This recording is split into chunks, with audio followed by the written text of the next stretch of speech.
What's going on, everybody? So if you are wondering, what do I need to do if I find somebody else using my brand without my permission, this video you're not gonna want to miss, so stay with me.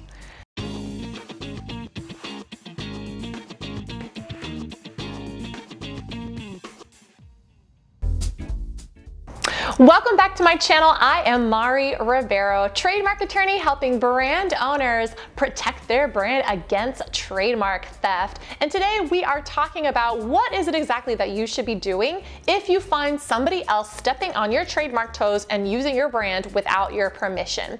Before we get into today's topic, let me just share with you guys that I have a free trademark anti-theft guide that every brand owner needs to get their hands on. I'm leaving the link in the description below, so make sure that you're getting your copy while it is free, okay? You're gonna get 10 surefire ways to make sure that you are preventing anybody else from stealing your brand. And the best part is that I show you how to do this step by step without having to hire a trademark attorney, all right? So get your copy on it right now. Let's talk about what you should be doing if you find somebody using your brand without your permission. And before you guys go out and say, this is trademark theft, they're totally stealing my brand, we need to take a step back and take a look at a few things first.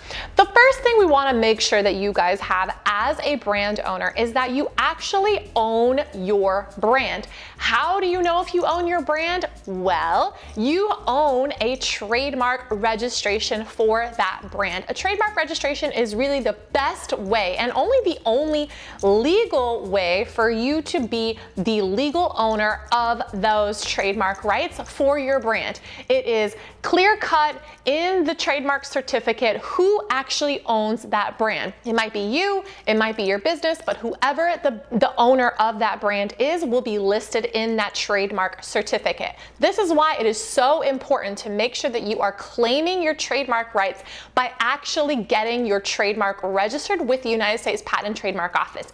If you don't have one of those, it's going to be really hard for you to stop somebody else from using your brand in somebody else's business. So you want to make sure that you are actually the legal owner and have your hands on that trademark certificate, because that's what really tells the world that you are the rightful owner of that brand. Once you've made sure that you've actually gotten your trademark certificate and you are the rightful owner, you want to look at another piece of information, and that is, how is this other person using that brand with their business?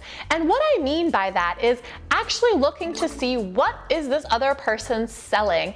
And the reason that that is so important is because theoretically, and actually technically, two brands can coexist even if they are exactly the same. A great example that I like to use is Delta. We have Delta Airlines, but then we also have Delta Faucets. They're spelled exactly the same way, and they both are federally registered trademarks, but they're in totally separate industries. One is for the travel industry, for airline services, and the other one is for fixtures, right? So it's actually like the faucets that you use in your bathroom sink or in your shower. Both of them are registered, and both of them have protections because both of them are staying in their lane, and there's no likelihood of confusion that a customer looking for an airline ticket is actually going to accidentally go to Home Depot and buy a faucet.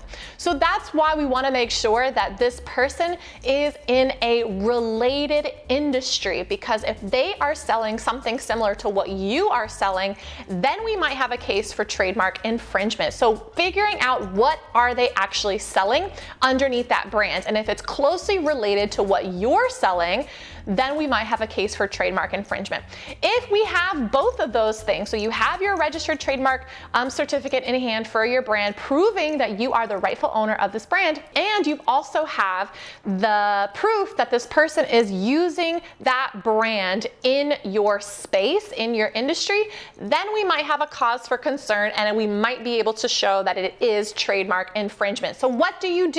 You have to notify them. So as a brand owner and as a trademark owner, you are the responsible party for making sure that you are policing your brand and making sure that nobody else is using your brand and stepping on your trademark toes. And if you do find somebody who is stepping on your trademark toes, you need to notify them. And how do you notify them? You send them a big, bad, scary cease and desist letter. And what that letter is it's actually telling this other person, hey, you're using my brand or a similar brand, because they don't even have to be exactly the same, but they're using a similar brand that's just like mine, and you're using it in a related space. Therefore, you're probably likely to confuse my clients from accidentally buying from you when they really should have been buying from me as the rightful brand owner. Therefore, if you don't stop using my brand without my permission, then I'm going to have to bring you to court and get legal recourse. Boo, this is gonna be really, really scary. So those letters are actually pretty aggressive and they're pretty straightforward, basically telling the person, hey, you're using my brand, and if you don't stop, I'm gonna have to sue you. So those are what you wanna make sure that you are checking first before you jump the gun and make sure that you are not accusing somebody of trademark theft before you really know whether or not trademark theft exists. The last thing that I will say is that if you have a cause for trademark theft, you want to also make sure that you are knowing when did this other person start using that brand with their business. Why is that so important? Because trademark rights are usually around first come, first serve. So the first one to claim their rights with their federal trademark registration is the first person to actually claim the right. So if they actually started using the brand before you did, you, my friend, might actually be the one who is infringing on somebody else's trademark. So you want to make sure that that is a third component that you are making sure that you are checking off, that you have a priority date that is before this other person has been using the brand with their business. So I hope that helps with you guys. Let me know what you guys think. Have you seen other people using your brand without your permission? I would love to know in the comments, and don't forget, get your hands on the Trademark Anti-Theft Guide. I'll see you guys on the next one.